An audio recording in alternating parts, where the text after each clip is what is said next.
جتنی بڑائی اتنی ہی ذلت، اور جتنی تواضع اتنی ہی رفعت. اسی لیے آپ دیکھیں کہ مسلم ہو یا غیر مسلم ہو،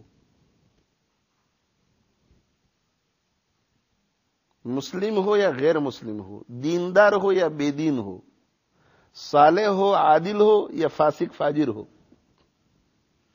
کسی کے سامنے اگر یہ کہا جائے کہ یہ متکبر ہے تو کوئی پسند نہیں کرے گا، کوئی تعریف نہیں کرے گا کہ اچھا یہ متکبر ہے.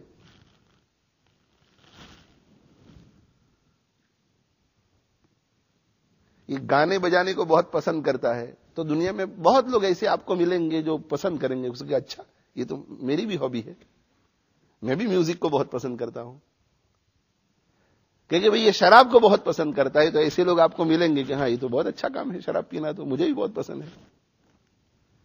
یہ چور ہے، دنیا میں آپ کو ایسے لوگ مل جائیں گے جو پسند کریں گے کہ میں بھی اسی لائن کا آدمی ہوں. مگر یہ تکبر ایسی بری بلا ہے، اور یہ چونکہ مخلوق کو بالکل زیب نہیں دیتی، اس لیے متکبر بھی متکبر کو پسند نہیں کرتا. متکبر جب کسی اور میں کبر اور تکبر کی بیماری کو دیکھتا ہے تو نفرت سے دیکھتا ہے.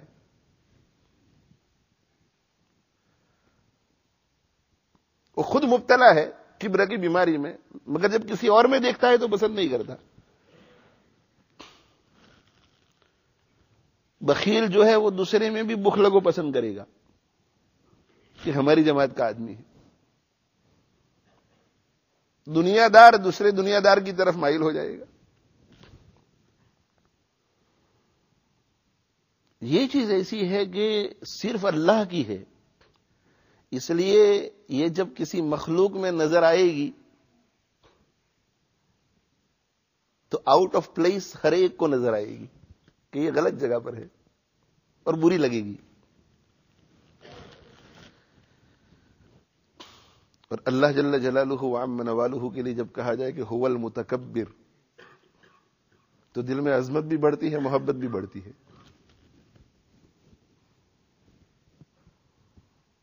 اللہ خود اپنے بارے میں کہے کہ میں متکبر ہوں تو بہت اچھا لگتا ہے، اور مخلوق میں سے کوئی کہے کہ میں متکبر ہوں تو بہت برا لگتا ہے. ایک عجیب چیز.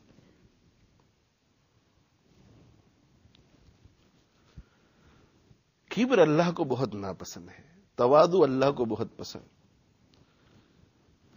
مٹا دے اپنی ہستی کو اگر کوئی مرتبہ چاہے، اپنی ہستی کو اپنی ذات کو مٹا دے، مٹا دے اپنی ہستی کو اگر کوئی مرتبہ چاہے. اگر کوئی سٹیٹس چاہتا ہے،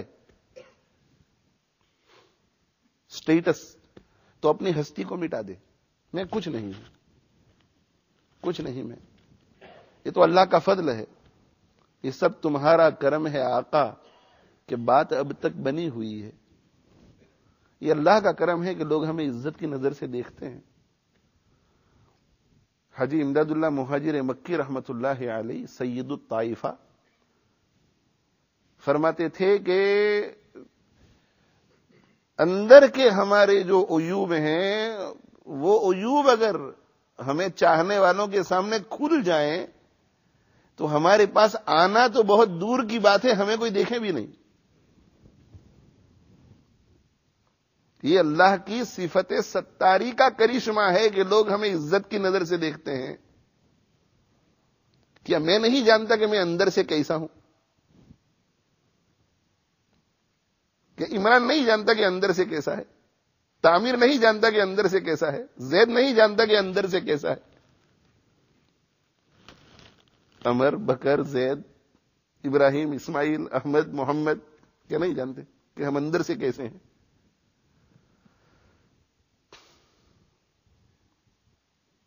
ہماری اپنی باطنی بری حالت کے ہمارے سامنے ہونے کے باوجود بھی ہم بڑے بن کر کے زندگی گزاریں،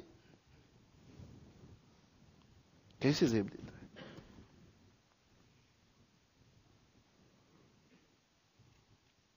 زمین جو ہے، زمین یہ روزانہ اعلان کرتی ہے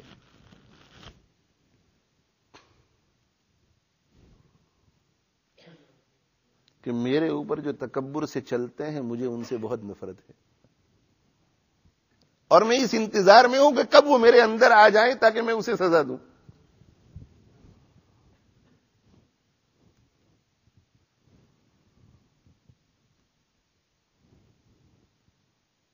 مٹا دے اپنی ہستی کو اگر کوئی مرتبہ چاہے، مٹا اپنے آپ کو۔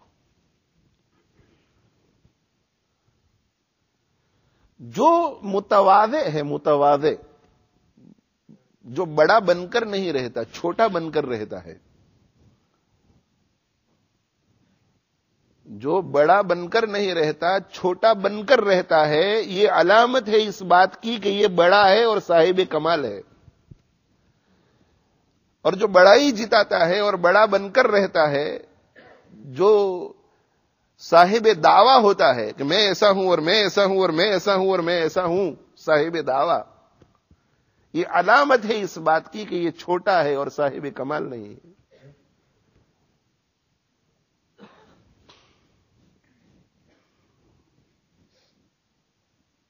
جو عالی ظرف ہوتے ہیں ہمیشہ جھک کے رہتے ہیں، جو بڑے ہوتے ہیں اور اندر جن کے پاس بہت کچھ ہوتا ہے وہ جھک کے رہتے ہیں۔ شیخ سعدی رحمت اللہ علیہ فرماتے ہیں کہ جو چیز اندر سے خالی ہوتی ہے وہ ہمیشہ بہت آواز کرتی ہے، اور جو چیز اندر سے بھری ہوئی ہوتی ہے وہ آواز کم کرتی ہے۔ تیل کا ڈبہ جب خالی ہو جائے تو بجاؤ اس کے اوپر سے، دیکھو کتنی آواز آتی ہے، اور جب بھرا ہوا ہو تیل سے اس وقت دیکھو کہ کتنی آواز آتی ہے۔ جو اندر سے خالی ہوتا ہے آواز بہت کرتا ہے، اندر سے بھرا ہوا ہوتا ہے وہ آواز نہیں کرتا۔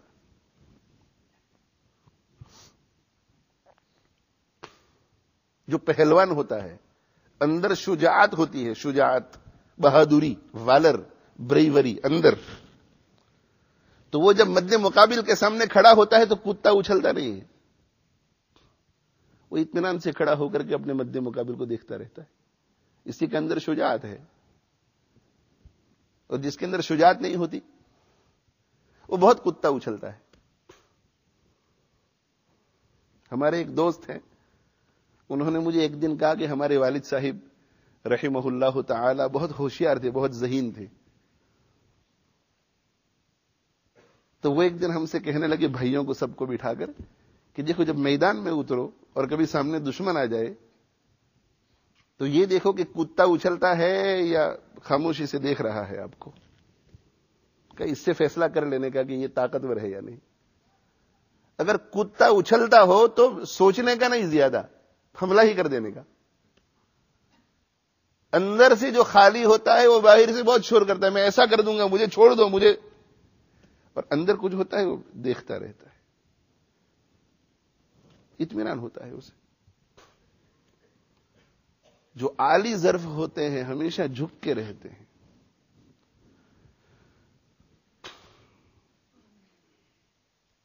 میرے محبوب حضرت حاجی محمد فاروق صاحب رحمت اللہ علیہ فرمایا کرتے تھے کہ مٹانا کیا ہے؟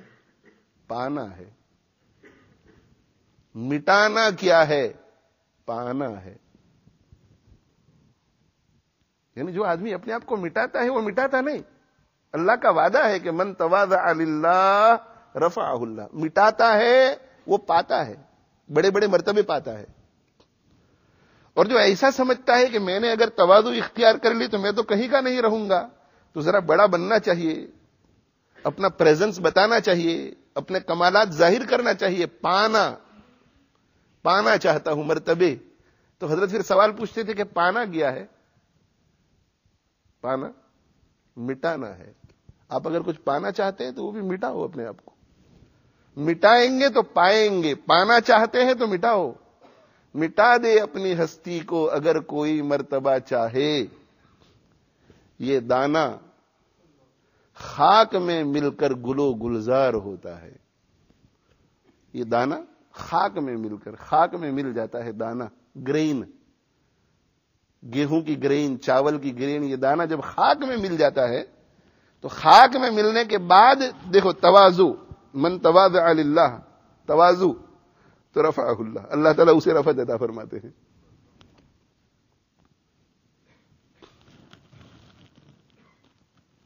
یہ وزنی مٹی کے اندر سے یوں باہر نکلتا ہے، اللہ نکالتے ہیں اسے، اور پھر یہ ایک تناور درخت کی شکل اختیار کرتا ہے جس کی طرف جانور، پرندے، انسان جوگ در جوگ آتے ہیں، مقبولیت اسے عطا ہوتی ہے۔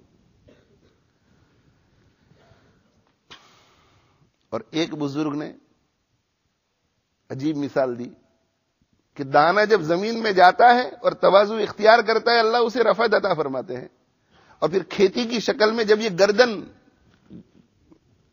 اونچی کرتا ہے یہ پودا، تو کسان اسے کاٹ دیتا ہے۔ من تواضع للہ رفعہ اللہ ومن تکبر وضعہ اللہ۔ یہ دانہ جب زمین میں جاتا ہے تو رفعت، اور جب یہ سر اٹھاتا ہے یہ پودا اور کھیتی کی شکل اختیار کر لیتا ہے تو اسے کاٹ دیا جاتا ہے۔ جو چھوٹا بن کر رہتا ہے، تواضع کے ساتھ رہتا ہے، اللہ تعالی شانہ اس کا کفیل بن جاتا ہے، اور جو بڑا بن کر رہتا ہے تو اللہ تعالی شانہ ساری ذمہ داری اس کے سر پہ ڈالتے ہیں کہ بھئی تو بڑا ہے تو اب تو مجھے دکھا کہ کتنا بڑا ہے۔ اب پریشانیوں پہ پریشانیاں آ رہی ہیں، پریشانیاں آ رہی ہیں تو اسباب اور وسائل بھی مہیا نہیں ہو رہے ہیں، اور جو چھوٹا بن کر رہتا ہے اللہ تعالی شانہ ایسے شخص کی مدد فرماتے ہیں۔ حدیث شریف میں آتا ہے کہ آپ صلی اللہ علیہ وآلہ وسلم نے ارشاد فرمایا کہ جو شخص کسی منصب کا خود طالب ہوتا ہے، مجھے قاضی بنا دو، مجھے جج بنا دو، تو آج کل تو پوری دنیا کا نظام اسی طرح چلتا ہے کہ کینڈیڈیٹ ہوتا ہے۔ کینڈیڈیٹ کا مطلب یہی ہے کہ مجھے بناؤ، مجھے یہ عہدہ دو، میں میئر بننا چاہتا ہوں، میں ایم پی بننا چاہتا ہوں، میں کاؤنسلر بننا چاہتا ہوں۔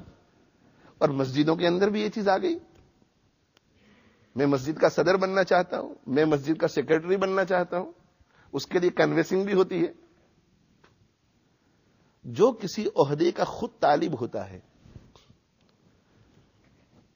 اور حضرت صلی اللہ علیہ وسلم نے فرمایا کہ جو کسی عہدے کا خود طالب ہوتا ہے اور اسے وہ عہدہ مل جاتا ہے اپنی کوشش کے نتیجے میں، تو اللہ تعالی شانہ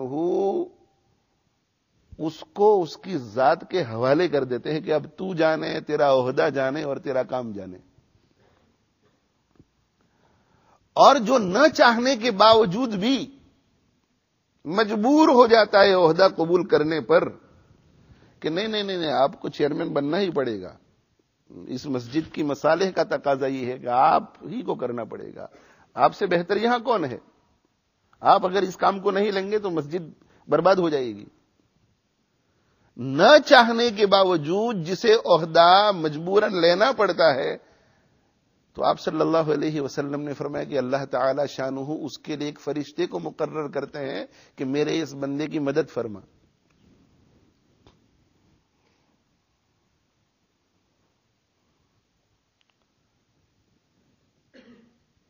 تربوز جو ہے،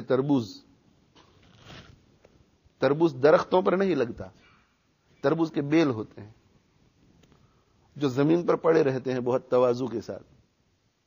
تو جب یہ پھل لگتے ہیں تو جب سے یہ چھوٹے ہوتے ہیں تربوز، میلن، اس وقت سے لے کر اخیر تک اس کا سارا بوجھ کون اٹھاتا ہے؟ زمین اٹھاتی ہے۔ وہ بیل کے اوپر کوئی ذمہ داری نہیں ہوتی اسے اٹھانے کی۔ اور یہ ناریل جو ہے، کوکونٹ، اس کا درخت جو ہے وہ تواضع سے نہیں بیٹھا رہتا زمین پر، وہ گردن اٹھا کر کے جو رہتا ہے بڑائی کے ساتھ، تو اس کا سارا بوجھ اسے خود اٹھانا پڑتا ہے۔ جو تواضع اختیار کرتا ہے اللہ جل جلالہ وعم نوالہ اس کا کفیل بن جاتا ہے، اللہ کی طرف سے نصرتیں آتی ہیں، اللہ ایسے شخص کو ذلتوں سے بچاتے ہیں، اسے عزتوں سے ہمکنار کرتے ہیں۔ اور جو بڑا بنتا ہے اللہ اسے چھوٹا بناتے ہیں، اور چھوٹا بناتے ہیں تو اسے ذلتوں میں مبتلا کرتے ہیں، عزتوں سے دور رکھتے ہیں اسے۔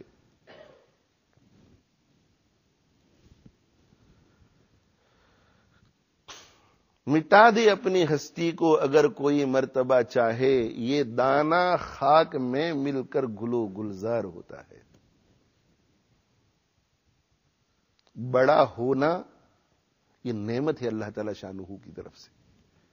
کسی کو اللہ بڑائی دے، لوگوں کے دلوں میں اس کی بڑائی اللہ پیدا کرے، لوگوں کے دلوں میں اس کی عظمت پیدا کرے، لوگوں کے دلوں میں اس کی عزت پیدا کرے، لوگوں کے دلوں میں اس کی محبت پیدا کرے، یہ تو اللہ کی طرف سے نعمت ہے. مگر خود بڑا بننے کی کوشش نہ کرے، لوگوں کے دلوں میں اپنی بڑائی پیدا کرنے کی کوشش نہ کرے، اپنے دل میں چھوٹا ہو، دوسروں کے دلوں میں بڑا ہو، یہ نعمت ہے اللہ کی طرف سے. اسی لیے دعا کی گئی، اللہم اجعلنی صغیرا فی عینی، یہ اللہ مجھے اپنی نگاہوں میں چھوٹا رکھ، وکبیرا فی اعین الناس، اور لوگوں کی نگاہوں میں بڑا بنا دے. عرض یہ کر رہا ہوں میرے بھائیوں کہ یہ ایک بہت ہی خطرناک بیماری ہے، بہت خطرناک بیماری.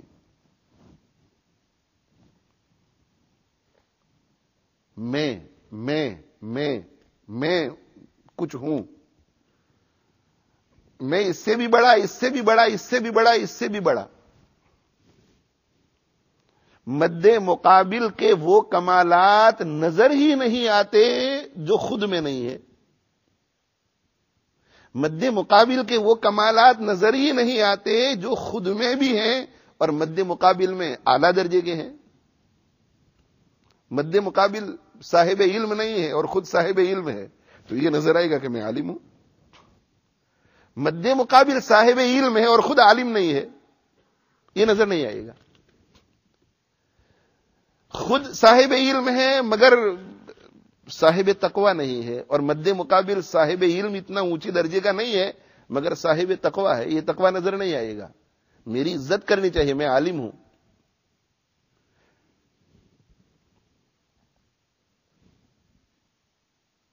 اپنی خوبیاں نظر آئیں گی، دوسروں کی خوبیاں نظر نہیں آئیں گی. اپنی وہ خوبیاں نظر آئیں گی جن میں وہ دوسروں سے فائق ہیں، اپنے عیوب نظر نہیں آئیں گے. میں دوسروں کو حقیر سمجھے گا، خود کو بہتر سمجھے گا، یہ ہے کبر. اسے مٹانا ہے، اسے مٹانا ہے. اس لیے کہ یہ جب تک دل میں رہا تو یہ ام الامراض ہے، یہ ساری بیماریوں کی جڑ ہے. یہ کبر اگر دل میں ہے اب غصہ بھی آئے گا، اس لیے کہ میں بڑا، کیوں ایسا کیا، میری مرضی کے خلاف کیوں کیا، کیوں میں نے ایسا کہا تھا کیوں کیا. اب صحیح غلط کو وہ نہیں دیکھتا. میں نے یہ بات کہہ دی، اس پر اس نے یہ تبصرہ کیوں کیا.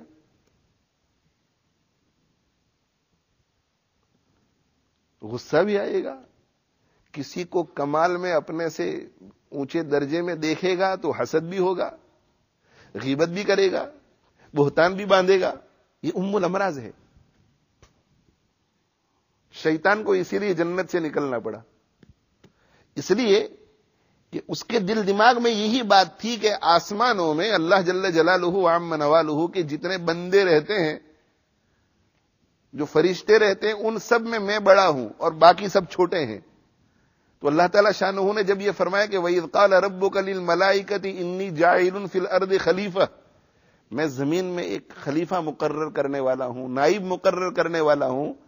تو اس نے خود ہی اسیوم کر لیا، دل میں یہی خیال آیا کہ سب سے بڑا تو میں ہی ہوں، تو یہ خلیفہ بھی میں ہی ہوں گا.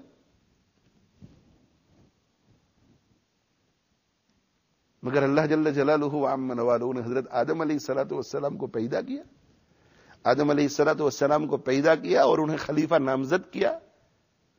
تو چونکہ تکبر تھا کہ میں سب سے بڑا اور خلیفہ مجھے بننا چاہیے تھا اور اس کو کیوں بنا دیا گیا، تو اب حسد میں مبتلا ہو گیا.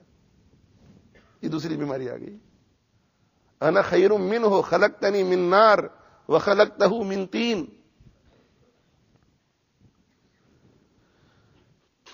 بڑائی ہوتی ہے تو لوگوں کو حقیر سمجھتا ہے، میں اس سے بھی بڑا، اس سے بھی بڑا، اس سے بھی بڑا، اس سے بھی بڑا. اور تکبر سے پاک ہوتا ہے، دل میں تواضع کی کیفیت ہوتی ہے تو پوری دنیا اسے بڑا سمجھ رہی ہے اور خود وہ اپنی نظر میں بہت چھوٹا ہوتا ہے، اور اللہ کا شکر ادا کرتا ہے کہ یہ اللہ، میری تمام تر نالائکیوں کے باوجود آپ نے ستاری کا پردہ میرے اوپر ڈال رکھا ہے۔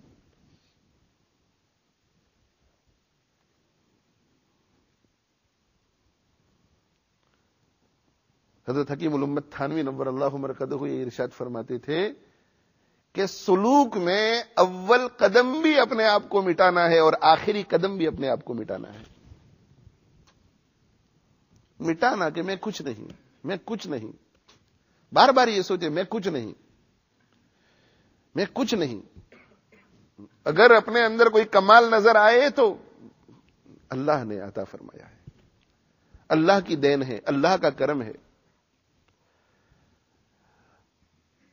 اگر اپنے اندر کمالات زیادہ نظر آئے، کسی اور میں کم نظر آئے اور وہ حقیر نظر آئے، دل میں یہ خیال آئے کہ یہ مجھ سے انفیریئر ہے، کم درجے کا ہے، تو دل کو سمجھاؤ کیا کہ ممکن ہے کہ باطن میں کوئی ہیرا اس کے پاس ہو جس کی قیمت میرے ان سارے ہیروں سے زیادہ ہو۔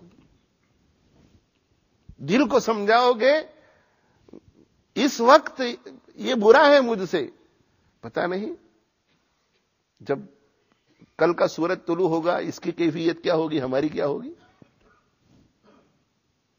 سمجھاؤ دل کو کہ پتہ نہیں اس کا خاتمہ کس حال میں ہوگا اور ہمارا خاتمہ کس حال میں ہوگا۔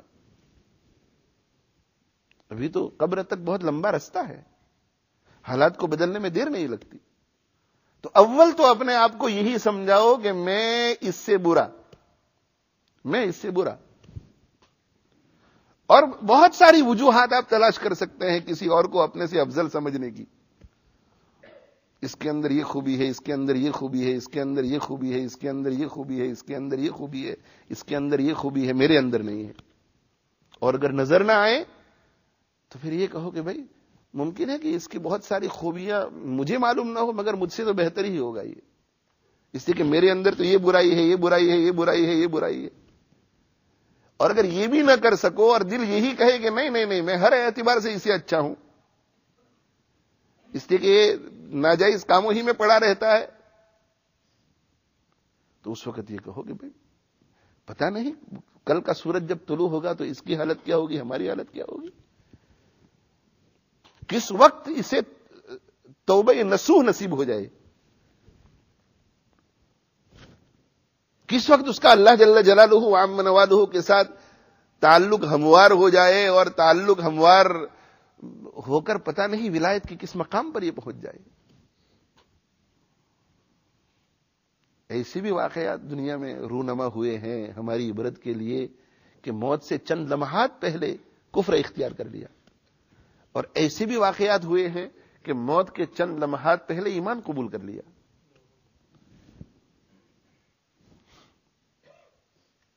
کیا پتہ کہ کیا ہو۔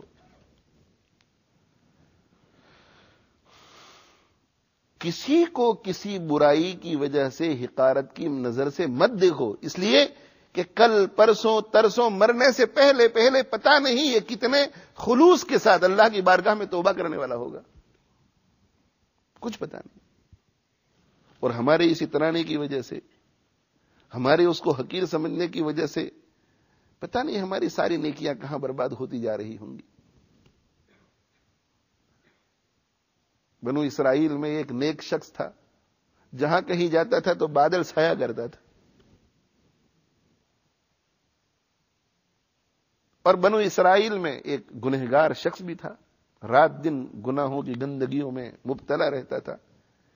ایک دن اس کی نظر پڑ گئی اس نیک آدمی کی طرف جو ایک جگہ پر بیٹھا ہوا تھا، بادل اسے سایہ کیے ہوئے تھے، تو اس کے دل میں ایک نیک خیال آیا کہ یہ بنو اسرائیل کا سب سے بڑا عابد ہے، سب سے بڑا نیک شخص ہے، چلو میں اس کے پاس جا کر تھوڑی دیر بیٹھوں، شاید اس کی صحبت سے اللہ تعالی شانہ میرے اندر بھی کچھ صلاح اور تقویٰ کے آثار پیدا فرمائے۔ یہ گیا اور جا کر کے بیٹھ گیا۔ اس کے دل میں اس کی حقارت آئی کہ میں بنو اسرائیل کا سب سے نیک شخص اور یہ بنو اسرائیل کا سب سے گندا شخص، اور یہ میرے پاس آ کر کے بیٹھ گیا۔ تو یہ ناراض ہو کر غصے میں اٹھ گیا، حقارت اور نفرت کے ساتھ۔ یہ جب اٹھا تو تھوڑے قدم چلنے کے بعد اس نے محسوس کیا کہ بادل تو اس گنہگار کے اوپر کھڑا رہ گیا. بادل جہاں تھا وہیں. نبی کی وساطت سے اسے اللہ تعالی شانہ کی طرف سے یہ بتلایا گیا کہ تم دونوں اب برابر ہو گئے.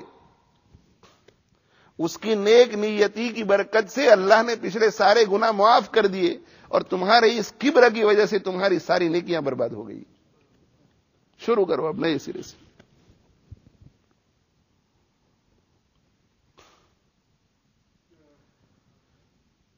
یہی تجھ کو دھن ہے رہوں سب سے بالا، ہو زینت نرالی ہو فیشن نرالا، جیا کرتا ہے کیا یوں ہی مرنے والا. جسے مرنا ہے، جسے نزا اور سکرات کے عالم سے گزرنا ہے، جسے ملک الموت کی ملاقات کرنی ہے، جس کی روح کو جسم سے الگ ہونا ہے،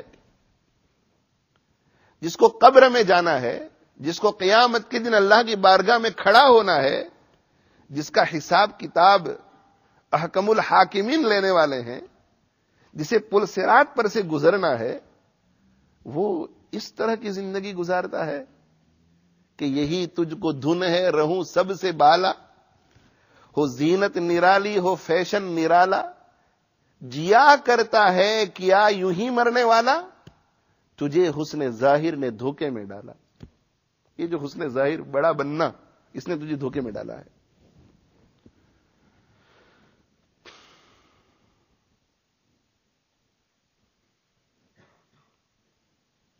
میرے محبوب حضرت حاجی محمد فاروق صاحب رحمت اللہ علیہ نے مجھ سے ایک مرتبہ فرمایا کہ بیٹا اپنے آپ کو اتنا مٹاؤ، اتنا مٹاؤ، اتنا مٹاؤ کہ تمہیں یہ احساس بھی نہ رہے کہ میں نے اپنے آپ کو مٹایا ہے. اس لیے کہ اگر مٹانے والے کو یہ احساس ہو کہ میں نے اپنے آپ کو مٹایا ہے تو یہ بھی ایک قسم کا تکبر ہے. اگر مٹانے والے کو یہ احساس ہو کہ میں نے اپنے آپ کو مٹایا ہے، میں نے تواضع اختیار کی ہے، یہ ایک قسم کا تکبر، بلکہ بدترین قسم کا تکبر.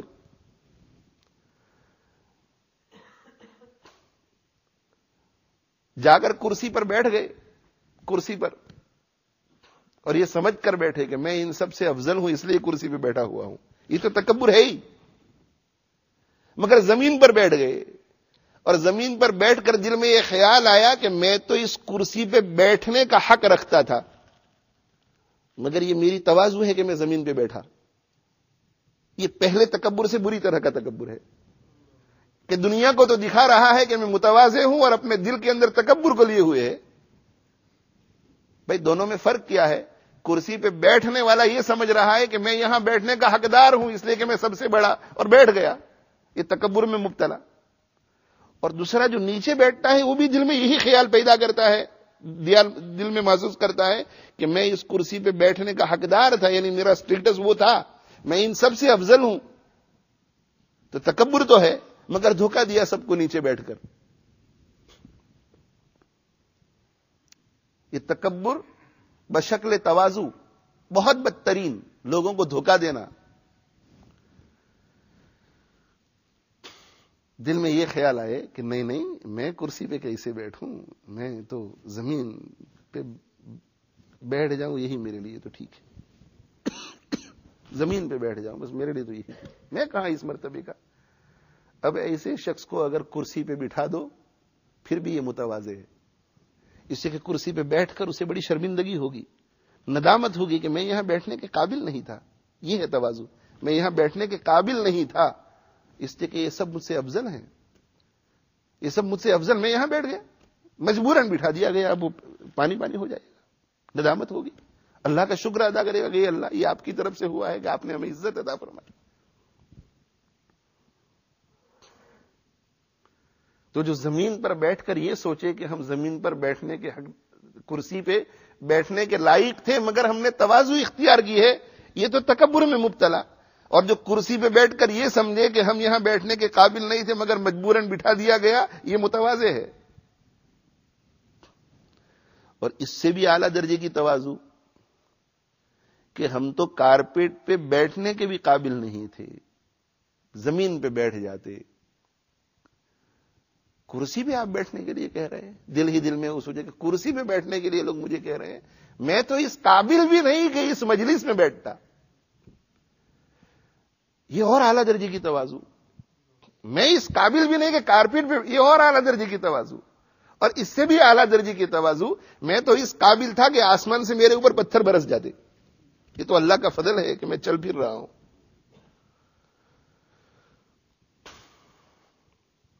حضرت ابو عثمان حیری رحمہ اللہ تعالی وہ کہیں جا رہے تھے اپنے شاگردوں کے ساتھ، مریدوں کے ساتھ، اور کسی نے راکھ ڈالی کھڑکی سے باہر. آداب المعاشرت کا اہتمام نہیں کرتے مسلمان. کسی کو تکلیف پہنچانا آداب المعاشرت کے خلاف ہے. ایسا کوئی کام نہیں کرنا چاہیے جس سے کسی کو تکلیف پہنچے. ہمارے مسافہ کرنے سے اگر کسی کو تکلیف پہنچتی ہو تو مسافہ مت کرو.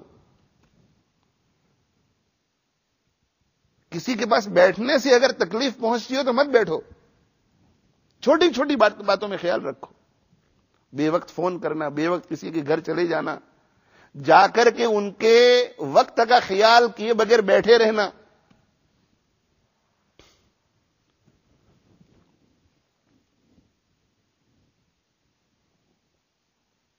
اس لیے کہ ہر ایک کا مزاج الگ الگ ہوتا ہے. مشغول آدمی کے لیے 5 منٹ اگر کوئی لے لے، وہ کتنا بوجھل ہوتا ہے، کتنا بھاری ہوتا ہے، کتنی تکلیف کا باعث ہوتا ہے، وہ جانتا ہے. فارغ آدمی نہیں جانتا. اس لیے کہ فارغ آدمی اس فکر میں رہتا ہے کہ ہاؤ کین آئی کل ٹائم. اسے یہ فکر ہوتی ہے کہ میں ٹائم کو پاس کیسے کروں. اور مشغول آدمی اس فکر میں رہتا ہے کہ کاش کے 24 کے بجائے 48 گھنٹے مجھے مل جاتے. دونوں میں بڑا فرق ہوتا ہے. کھڑکی سے کپ دھو کر کے یوں پانی پھینک دیا، برتن دھو کر کے یوں پانی پھینک دیا.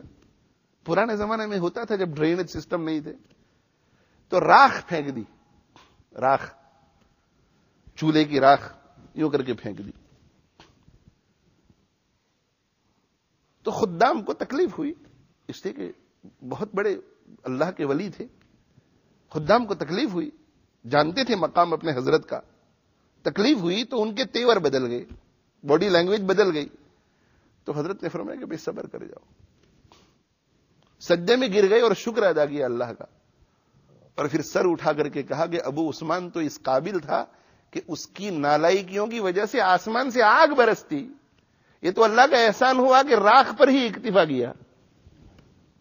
دیکھو یہ اعلیٰ درجے کی تواضع. تو میرے حضرت رحمت اللہ علیہ فرماتے تھے کہ اتنا مٹاؤ بیٹا اپنے آپ کو، اتنا مٹاؤ، اتنا مٹاؤ کہ تمہیں احساس نہ رہے کہ میں نے اپنے آپ کو مٹایا ہے. اس لیے کہ اگر احساس یہ رہے کہ میں تواضع اختیار کیے ہوئے ہوں تو اس کا مطلب ہے کہ آپ کا اپنے بارے میں، اپنے ذہن میں ایک لیول ہے اور آپ یہ سمجھ رہے ہیں کہ میرا لیول تو یہ ہے مگر میں اس طرح بیہیو کر رہا ہوں. تو تواضع کہاں رہی؟ آپ نے تو اپنی ایک شان قائم کر لی. تو کو اتنا مٹا کہ تو نہ رہے، تیری ہستی کا رنگ و بو نہ رہے. تو کو اتنا مٹا کہ تو ختم ہو جائے. ایک ہمارا جسم ہے، ایک اندر میں تو ہے، ایک باہر تو ہے اور ایک اندر تو ہے. تو کو اتنا مٹا کہ تو نہ رہے، اپنے آپ کو مٹا. ایک اینٹ ہے، اینٹ. اب آپ کو اگر یہ کہا جائے کہ اس اینٹ کو مٹا دو، ٹکڑے ٹکڑے کر دیں گے آپ. اس کا چورا بنا دیں گے، اس کا آٹا بنا دیں گے، اور اس کا آٹا بنانے کے بعد یوں اٹھا کر کے ڈسٹ بن میں پھینک دیں گے کہ بھئی مٹا دیا، ختم کر دیا. مگر اس کے کچھ ذرات ابھی باقی ہے. کہ تو کو اتنا مٹا کہ تو نہ رہے، تیری ہستی کا رنگ و بو نہ رہے. تو کو اتنا مٹا کہ تو نہ رہے، تیری ہستی کا رنگ و بو نہ رہے. اور اس کا طریقہ کیا ہے؟ اس کا طریقہ یہ ہے کہ دل میں اللہ کی عظمت کو پیدا کیا جائے، اللہ کی بڑائی پیدا کی جائے.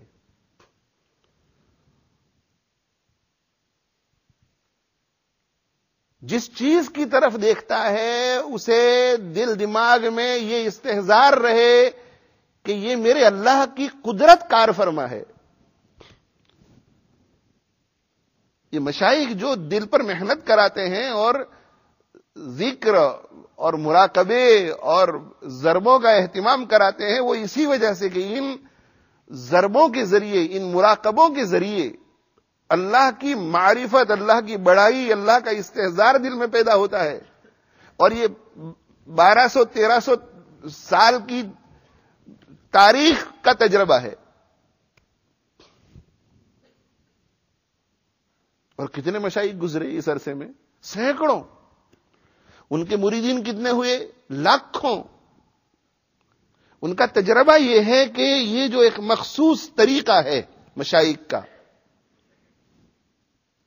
کوئی چشتی ہے، کوئی سہروردی ہے، کوئی قادری ہے، کوئی نقش بندی ہے، الگ الگ طریقے مشائخ کے، مگر سب یہ کوشش کرتے ہیں کہ دل میں اللہ تعالی شانہ کی یاد کی کیفیت پیدا ہو جائے، اور پیدا ہو جانے کے بعد دل کی باقی ساری کیفیتوں پر غالب ہو جائے.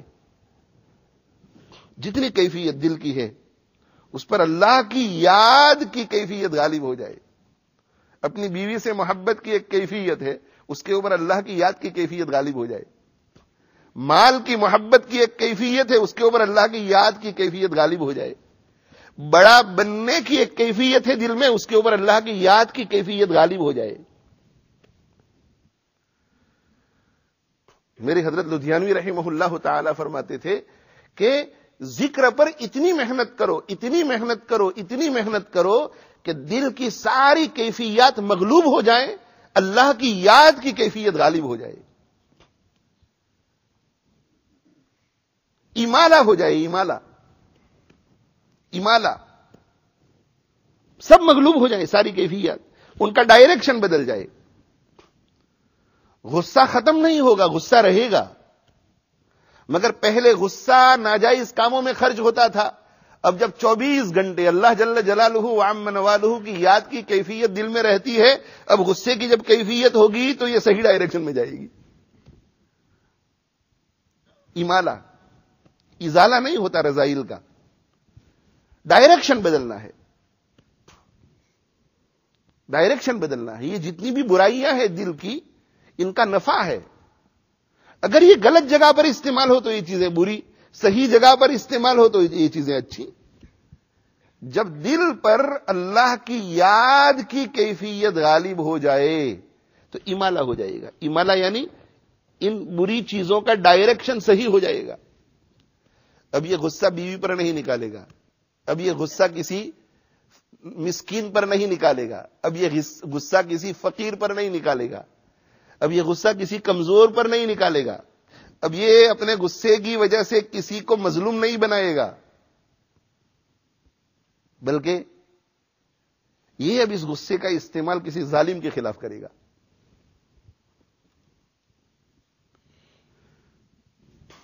اللہ جل جلالہ وعم نوالہ کی بڑائی دل میں پیدا ہو جائے. بڑائی کہ جو کچھ دنیا میں ہو رہا ہے کون کر رہا ہے؟ اللہ کر رہا ہے. اللہ کر رہا ہے. یہ درخت کو اللہ اگا رہا ہے، یہ درختوں پہ پھل اللہ لگا رہا ہے، یہ پرندوں کو درخت پہ اللہ لا رہا ہے، گھونسلے اللہ بنوا رہا ہے، پرندے چہچہا رہے ہیں، یہ اللہ ان سے کروا رہا ہے. سمندر کی موجوں میں تلاطم ہے، اس کے پیچھے اللہ کی قدرت کار فرما ہے. یہ چاند طلوع ہو رہا ہے، غروب ہو رہا ہے، سورج طلوع ہو رہا ہے، غروب ہو رہا ہے، ستارے طلوع ہو رہے ہیں، غروب ہو رہے ہیں، چمک رہے ہیں، اس کے پیچھے اللہ کی قدرت کار فرما ہے.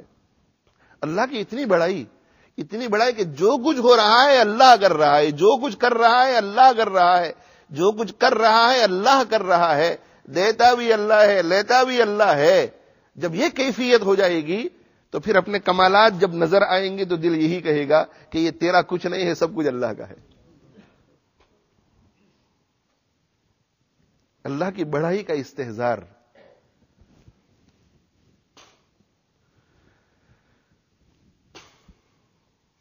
دل میں اللہ کی بڑائی.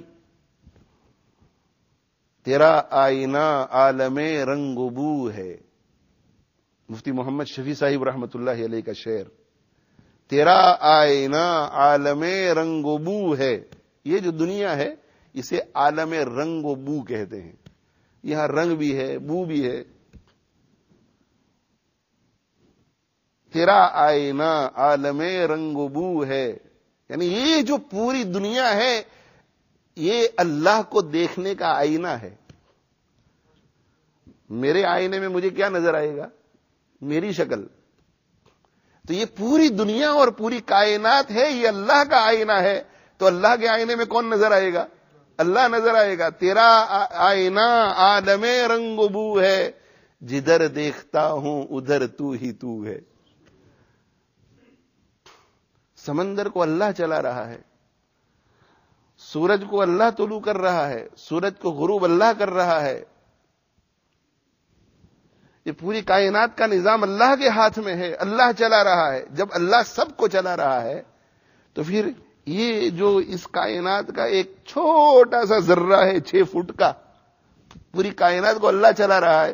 تو اس 6 فٹ کے ذرے میں بھی جو کچھ تغیرات ہو رہے ہیں، جو اچھائیاں نظر آ رہی ہیں، وہ بھی سب وہی کر رہا ہے. بس یہ جب اللہ یہ ہو میں جب کمال پیدا ہو جائے کہ سب کچھ وہ کر رہا ہے، پھر تو نہیں رہے گا. تو کو اتنا مٹا کہ تو نہ رہے، تیری ہستی کا رنگ و بو نہ رہے. ہو میں اتنا کمال پیدا کر کہ ہو تو رہے تو نہ رہے. ہو میں اتنا کمال پیدا کر کے ہو تو رہے تو نہ رہے. تجھے تو نظر ہی نہ آئے، تجھے تو نظر ہی نہ آئے.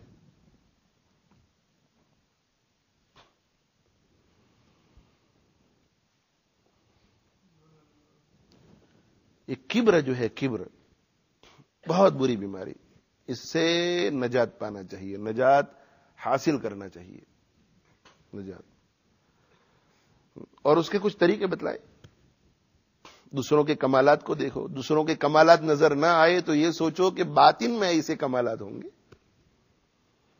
ایک شخص کو دیکھا اور ایسا نظر آیا کہ یار میں بہت مالدار ہوں، میں بہت مالدار ہوں، بہت مالدار، میں سب سے بڑا مالدار.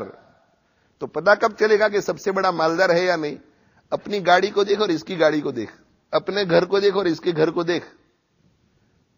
جب دیکھے گا سامنے والے کے پاس دولت کتنی ہے تو پتا چلے گا کہ بھئی ہم چھوٹے ہیں، یہ بڑے ہیں. تو جو اپنے کمالات نظر آ رہے ہیں تو دوسروں کے کمالات کو دیکھو تو پتا چلے گا کہ ہم چھوٹے ہیں یا وہ چھوٹا ہے. اور اگر کسی کے پاس ظاہر میں دولت نظر نہ آتی ہو تو آدمی پھر بھی سوچتا ہے کہ یار میرے پاس گاڑی اس سے اچھی ہے، مگر ممکن ہے کہ یہ بچا کے رکھتا ہو. میں مالدار ہوں یا یہ ہے وہ تو پتا بینک اکاؤنٹ دیکھنے سے ہی ہوگا. تو ایسا سمجھو کہ بظاہر تو ایسا نظر آ رہا ہے کہ میرے پاس جو کمالات ہیں وہ اس کے پاس نہیں ہے، مگر اس کے بینک میں کتنے کمالات ہیں وہ تو یہی جانتا ہے، اس کا اللہ ہی جانتا ہے. اور اگر یہ بھی نہیں سمجھ سکتے، یہ بھی نہیں سمجھا سکتے تو آگے تیسری بات کہ آج تو میں مالدار ہوں اور یہ بیچارہ غریب ہے، مگر اس کے ساتھ بہت اترا کے نہیں رہنا چاہیے. ہو سکتا ہے کہ کل میں غریب ہو جاؤں اور یہ مالدار ہو جائے تو منہ دکھانا مشکل ہوگا، تو دیکھو کنٹرول میں رہے گا کہ یہ مجھ سے کم درجے کا ہے دین میں، مگر کل کیا ہو جائے کچھ نہیں کہہ سکتے. میں اپنے دوستوں کو کہا کرتا ہوں کہ آخرت کی تیاری کے اعتبار سے اپنے آپ کو ایسا سمجھاؤ کہ دنیا کی زندگی بہت چھوٹی ہے، اس لیے مجھے جلدی جلدی تیاری کرنی چاہیے. تو آخرت کی تیاری کے اعتبار سے دنیا بہت چھوٹی ہے، پتہ نہیں 5 دن رہ گئے ہیں، 5 منٹ رہ گئی ہے. مگر دنیا میں رہتے ہوئے فتنے میں مبتلا ہونے کے اعتبار سے جب سوچیں تو یہ سمجھے کہ ابھی تو قبر تک جانا ہے، پتہ نہیں اس وقت تک میں کن کن حالات سے میں گزر جاؤں، پتہ نہیں میری عزت باقی بھی رہے یا نہیں، پتہ نہیں یہ مالداری باقی رہے یا نہیں، پتہ نہیں یہ دینداری باقی رہے یا نہیں. کل کیا ہوگا اللہ بہتر جانتے ہیں. یہ ولی بن جائے اور میں فاسق فاجر ہو جاؤں، اللہ کی پناہ، اللہ حفاظت فرمائے. اسی لیے دعا سکھائی گئی کیا؟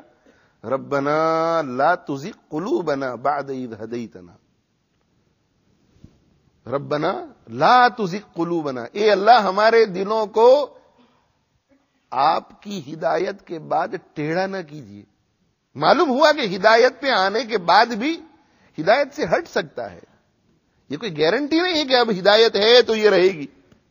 اور آگے کہا وَهَبْ لَنَا مِن لَّدُنْكَ رَحْمَةً, اپنی طرف سے رحمت عطا فرما, اپنی طرف سے رحمت عطا فرما, مہربانی عطا فرما. اشارہ کیا کہ اس وقت بھی جو تم کو ملا ہے ہماری رحمت ہی سے ملا ہے, اور آگے بھی ہدایت سے ہٹنے سے بچاؤ ہوگا وہ ہماری رحمت ہی سے رہے گا. تو تکبر کس بات کا؟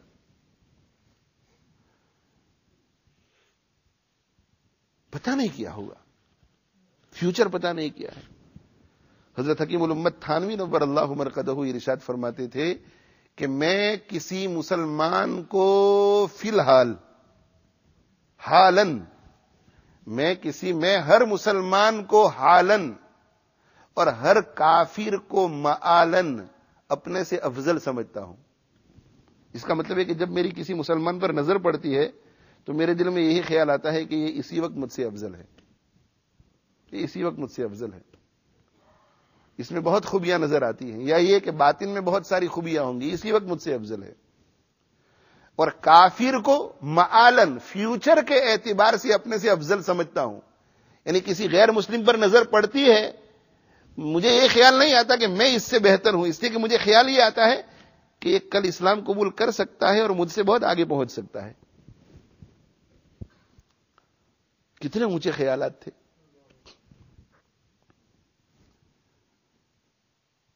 اور میرے بھائیوں, کسی کی بری سے بری حالت دیکھ کر بھی ہمیں اس کے بارے میں بری رائے قائم نہیں کرنی چاہیے, اس لیے کہ اس کا اللہ کے ساتھ کیا معاملہ ہے اللہ بہتر جانتے ہیں.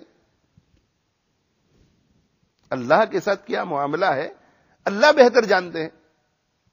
بزرگوں نے یہاں تک کہا کہ اگر تم کسی کو گناہ کرتے ہوئے دیکھو تو گناہ کرتے ہوئے دیکھنے کے بعد جب اس کے اوپر دوبارہ نظر پڑے تو اس گناہ کی وجہ سے اسے حقارت کی نظر سے مت دیکھو, اس لیے کہ ممکن ہے کہ اس گناہ سے لے کر اس ملاقات تک میں وہ توبہ کر کے اللہ کی بارگاہ میں ولی بن چکا ہو اور تمہاری نظر میں ابھی تک وہ مجرم ہو. تم تو اسے مجرم ہونے کی حالت میں دیکھ رہے ہو اور اللہ کی بارگاہ میں وہ ولی بن چکا ہو.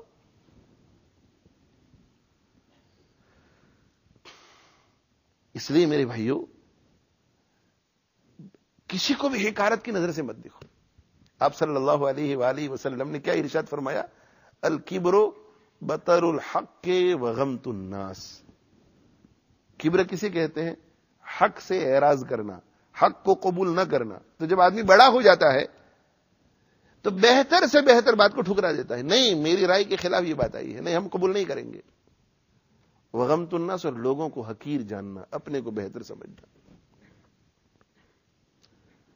اللہ تعالی شانہ سے دعا بھی بہت کرنی چاہیے. اللہم اجعلنی صغیرا فی عینی وکبیرا فی اعین الناس. لوگوں میں مجھے عزت عطا فرما, یہ اللہ اپنی بارگاہ میں عزت عطا فرما, اور مجھے اپنی نظر میں چھوٹا بنا.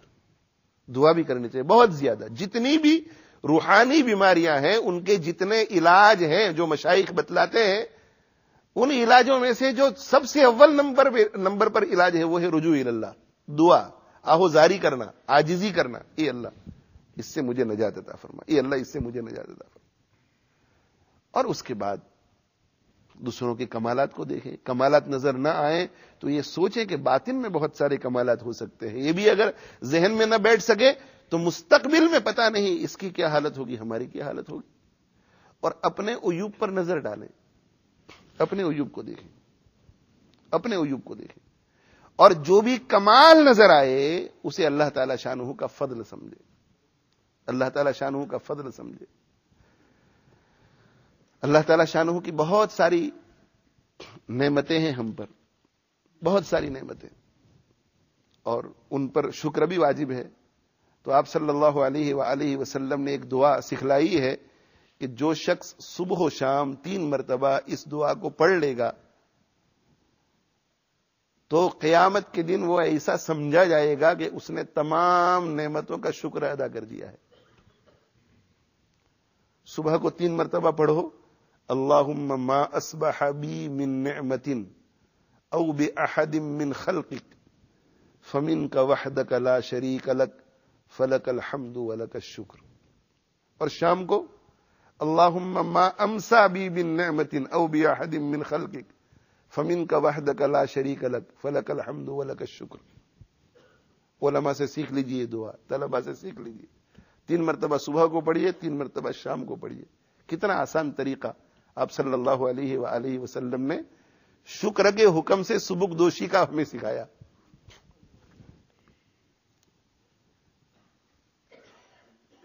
اللہم ما اصبح صبح کو اور امسا شام کو. تو صبح و شام بندہ یہ کہتا ہے کہ اللہم ما اصبح بی من نعمت، اے اللہ جو بھی نعمت میرے پاس ہے، صبح کو شام کو جو بھی نعمت میرے پاس ہے اس وقت،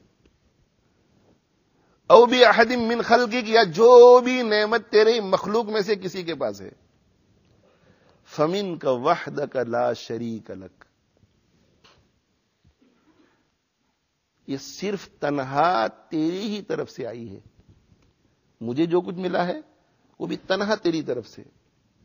مخلوق میں سے جس کسی کو جو کچھ ملا ہے تنہا تیری طرف سے، اس میں کسی کا دخل نہیں. میرے پاس جو کچھ ہے اس میں میرا دخل نہیں، ان کے پاس جو کچھ ہے اس میں اس کا دخل نہیں. یہ آپ کی طرف سے نعمت ملی ہے. سبب جو کچھ بھی ہے آپ کی طرف سے ملی ہے. ڈائریکٹ ملی ہے تو بھی آپ کی طرف سے، سبب کی وساطت سے ملی ہے، سبب بھی آپ ہی نے بنایا. جب آپ ہی کی طرف سے ہے تو فلک الحمد ولک الشکر، تمام تعریفیں آپ کے لیے ہیں اور تمام شکر آپ کے لیے ہے. کتنی پیاری دعا ہے، کتنی پیاری دعا ہے. اب اس دعا پر اگر ذرا توجہ کے ساتھ غور کر کے اس دعا کو پڑھیں کہ میرے پاس جو کچھ بھی ہے، جو بھی نعمت ہے، وہ آپ ہی کی طرف سے ملی ہے. جب آپ ہی کی طرف سے ملی ہے تو تکبر کیسا، بڑائی کیسی؟ میرا جب اس میں کوئی دخل ہی نہیں ہے تو بڑائی کیسی؟ بڑائی تو تب ہوتی جب کہ میں کرتا، میں کچھ کرتا. تو صبح و شام اگر غور کر کے اس دعا کو پڑھ لیا کرے 3 مرتبہ تو تکبر کا علاج ہوگا. لا حول ولا قوت الا باللہ کنز من کنوز الجنہ. دیکھو اسے کنز من کنوز الجنہ کہا گیا، جنت کے خزانوں میں سے ایک خزانہ ہے. لا حول ولا قوت الا باللہ. کیوں؟ اس لیے کہ اس سے یہی ذہن بنتا ہے کہ میں نیکی کرتا ہوں یا گناہوں سے بچتا ہوں، یہ اللہ کی مدد ہی سے ہے. جب میں گناہ سے بچا اللہ کی مدد سے، نیکی کی اللہ کی مدد سے، پھر تکبر کیسا، عجب کیسا، بڑائی کیسی؟ تکبر کا بھی علاج ہے، عجب کا بھی علاج ہے. تکبر میں یہ پہلو ہوتا ہے کہ اپنے کسی کمال کو دیکھ کر خوش ہوتا ہے اور دوسروں کو حقیر سمجھتا ہے اور اپنے کو افضل. اور عجب میں کسی اور کے ساتھ اپنا مقابلہ تو نہیں کرتا مگر اسے اپنا کمال سمجھتا ہے کہ یہ میرا کمال ہے، یہ کام میں نے کیا. تو جب یہ دعا پڑھے گا اللہم ما اصبح بی من نعمت او بأحد من خلقک فمنک وحدک لا شریک لک، یہ آپ ہی کی طرف سے ہے، یہ آپ کی طرف سے. میرے محبوب حضرت حاجی محمد فاروق صاحب رحمۃ اللہ علیہ فرمایا کرتے تھے کہ شکر جو ہے، شکر یہ کبر اور عجب کا علاج ہے. اس لیے کہ شکر میں کیا ہوتا ہے؟ شکر میں دل دماغ سے بندہ یہ سوچتا ہے کہ جو کچھ ملا ہے محض اللہ کے لطف و کرم سے ملا ہے، مگر بغیر میرے کسی استحقاق کے. زبان سے بھی وہ بات کہتا ہے. عجب زائل ہوتا ہے، کبر مغلوب ہوتا ہے، کبر دور ہوتا ہے، ڈوب جاتا ہے اللہ تعالی شانہ کے شکر میں. اور ایک دوسری بیماری ہے بہت خطرناک، حسد. حسد، حسد میں کیا ہوتا ہے؟ اس کے بارے میں آپ صلی اللہ علیہ وسلم ارشاد فرماتے ہیں ایاک والحسد، حسد سے بچو. فإن الحسد يأكل الحسنات كما تأكل النار الحطب. اس لیے کہ حسد نیکیوں کو اسی طرح کھا جاتا ہے جیسے آگ خشک لکڑیوں کو کھا جاتی ہے. تو اس دعا میں حسد کا بھی علاج ہے.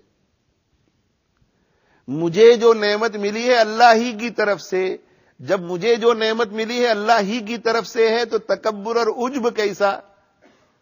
اور باقی جتنے لوگ مجھے نظر آ رہے ہیں ان میں سے جس کسی کو نعمت ملی ہے وہ بھی اللہ ہی کی طرف سے، جب وہ اللہ ہی کی طرف سے ہے تو حسد کیسا؟ عجب کا بھی علاج ہے، حسد کا بھی علاج ہے. اسی طرح جب اپنے کمالات نظر آئے، اپنے کمالات، تو دوسروں کے کمالات کو دیکھو. اللہ نے سب کو الگ الگ کمالات دیے ہوئے ہوتے ہیں. مجھے کوئی کمال دیا ہے تو آپ کو نہیں، آپ کو کوئی کمال دیا ہے تو مجھے نہیں. اس میں بھی اللہ کی بڑی حکمتیں ہیں. ان میں سے ایک حکمت یہ ہے کہ اس میں تکبر اور حسد کا علاج ہے. اپنا کوئی کمال نظر آئے اور دل میں یہ خیال آئے کہ میرے پاس بہت ہی علم ہے، یہ جاہل آدمی ہے، تو آپ کے پاس علم ہے، اس کے پاس علم نہیں ہے، مگر اس کے پاس تقوی ہے اور اس درجے کا تقوی آپ کے پاس نہیں ہے. تو آپ کو اپنا کمال نظر آئے تو دوسرے کے کمال کو دیکھو، دوسرے کے کمال کو دیکھو، دوسرے کے کمال کو دیکھو. اس سے کبر دور ہوگا. اور اگر کسی اور کا کمال نظر آئے اور حسد میں مبتلا ہو جائے، اپنا کمال نظر آئے گا تو کبر اور عجب میں مبتلا ہوگا. اس وقت دوسرے کے کمال کو دیکھو تو بیلنس ہو جائے گا، دماغ کو توازن حاصل ہوگا کہ بھئی نہیں میرے پاس یہ چیز ہے مگر اس کے پاس بھی تو کوئی چیز ہے. اور کسی اور کا کمال نظر آئے تو حسد ہوگا. جب حسد ہو تو اللہ کی دی ہوئی کوئی دوسری نعمت اپنے اندر تلاش کرو تو حسد دور ہوگا، تسلی ملے گی کہ ہمیں بھی کچھ ملا ہے. بہرحال بات جو ہے وہ کبر پر ہو رہی تھی کہ کبر اور تکبر جو ہے اس سے بہت بچنا چاہیے. اور یہ جب تک یہ ایکسرسائزز، یہ تمرینات نہیں کرو گے اس وقت تک یہ دل کی کیفیت بدلے گی نہیں. تو بار بار اس قسم کی چیزوں کو سوچنا ہے، اپنی کمزوریوں کو سوچنا ہے، اپنے کمزور ہونے کو سوچنا ہے، اپنے کچھ نہ ہونے کو سوچنا ہے. اولو کا نطفتن، تیری ابتدا نطفہ ہے، وآخرو کا جیفتن، اور تیری انتہا مردار لاش ہے. اور ان دونوں کے درمیان وبینہما تحمل القدیرہ، اور ابتدا اور انتہا کے بیچ میں گندگیوں کو لے کر کے تو چل پھر رہا ہے. پاخانہ ہے، پیشاب ہے، خون ہے، پیپ ہے. اگر تھوڑا یہاں سوراخ ہو جائے پیٹ میں، پاخانے کی تھیلی تک سوراخ ہو جاوے اور وہاں سے بدبو آتی رہے تو کوئی بیٹھنے کے لیے تیار نہ ہو. خاتمے کا سوچے کہ پتہ نہیں خاتمہ کیسا ہوگا، خاتمہ کیسا ہوگا. اور ذکر اللہ کا بہت زیادہ اہتمام، معمولات کا بہت زیادہ اہتمام، نیک لوگوں کی صحبت کا اہتمام، ان لوگوں کی صحبت کا اہتمام جو تواضع والے ہیں. قاری صدیق بانوی رحمۃ اللہ علیہ فرماتے تھے کہ مچھلی چاہیے تو مچھلی والے کے پاس جاتے ہیں، سبزی چاہیے تو سبزی والے کے پاس جاتے ہیں، تو اللہ چاہیے تو اللہ والوں کے پاس جاؤ، تواضع چاہیے تو تواضع والوں کے پاس جاؤ. اور ساتھ میں دعا، گریہ وزاری، اور اپنے شیخ کے ساتھ اطلاع اور اتباع کا تعلق. اپنے شیخ کو بتائیں کہ میرا یہ حال ہے، اور شیخ ادھر سے جو پرسکرپشن دے، جو نسخہ بتلائے، اس کی اتباع، اس کا اہتمام. اللہ تعالی شانہ مجھے آپ کو عمل کی توفیق عطا فرماوے. اللہ تعالی کبر سے بھی بچائے، عجب سے بھی بچائے. اللہ تعالی شانہ حسد سے بھی بچائے. اور اللہ تعالی شانہ ہم سب کو اپنے باطن کی اصلاح کی فکر نصیب فرماوے. اور اللہ جل جلالہ عم نوالہ دنیا میں آخرت میں عافیت کا معاملہ فرماوے. وآخر دعوانا ان الحمد للہ رب العالمین، وصلی اللہ علی نبینا محمد وعلی آلہ وصحبہ اجمعین. سبحان اللہ والحمد للہ ولا إله إلا الله والله أكبر. سبحان الله والحمد لله ولا إله إلا الله والله أكبر.